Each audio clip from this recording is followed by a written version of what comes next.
Bonjour à toutes et à tous, je suis ravie de vous retrouver pour cette nouvelle capsule vidéo. Aujourd'hui, je voulais vous parler des échecs.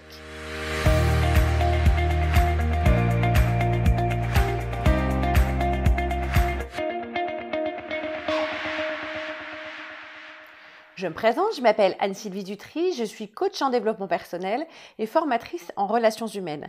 J'interviens dans les entreprises auprès de particuliers ou de professionnels pour les aider à capitaliser sur leurs talents et développer le mieux possible leur potentiel. Alors, les échecs, c'est un jeu que j'adore, mais c'est vraiment pas de ça que je vais vous parler aujourd'hui. Si ce n'est que pour trouver des stratégies, c'est quand même un jeu très pertinent. Non, je voulais vous parler des échecs. En effet, tout autant qu'on est, nous avons parfois rencontré des obstacles dans notre expérience, dans notre expertise et sur notre parcours de vie professionnel, personnel ou amical. Ce qu'il faut savoir, c'est la façon dont on va réagir à cette situation vont faire que ces échecs vont rester ancrés longtemps en termes de négativité ou pas. En fait, lorsque vous rencontrez des situations complexes qui vous ont vraiment fermé des portes, par exemple pour quelqu'un, vous allez avoir un sentiment de frustration et c'est là où va se générer un échec. Ce qui est important de voir, c'est la manière dont vous allez réagir à cette situation.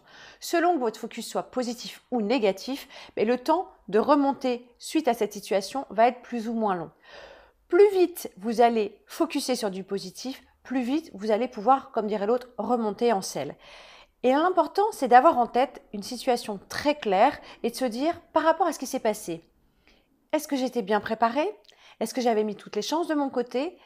Est-ce que vraiment j'étais prêt par rapport à cette situation? Un entretien, une rencontre, une opportunité d'affaires ou autre. L'idée, c'est vraiment de se dire, qu'est-ce que j'ai appris? Est-ce que cette situation m'a appris quelque chose par rapport à mon fonctionnement, par rapport à ma façon d'être, par rapport à ma façon de faire? Et en prenant le temps de se poser ces questions et de prendre le recul, vous allez vous rendre compte que peut-être que cette situation en fait est arrivée, elle n'est pas arrivée par hasard. L'idée c'est qu'à chaque fois qu'on bute sur une situation, que ce soit par rapport à un entretien d'embauche ou une situation qui ne se présente à nous et que nous ne réussissons pas, l'idée c'est vraiment que la vie nous réserve des surprises, bonnes ou mauvaises certes, mais c'est vraiment pour nous faire progresser. L'idée, c'est d'avoir en tête que notre focus va vraiment nous permettre de réagir le plus vite possible en fonction de la situation.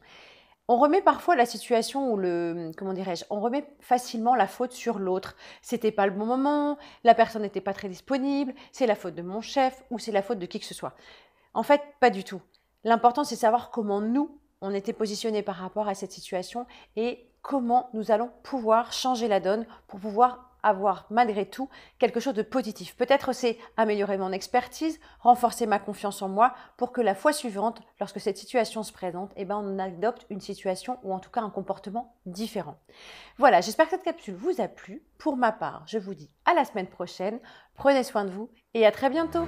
Au revoir.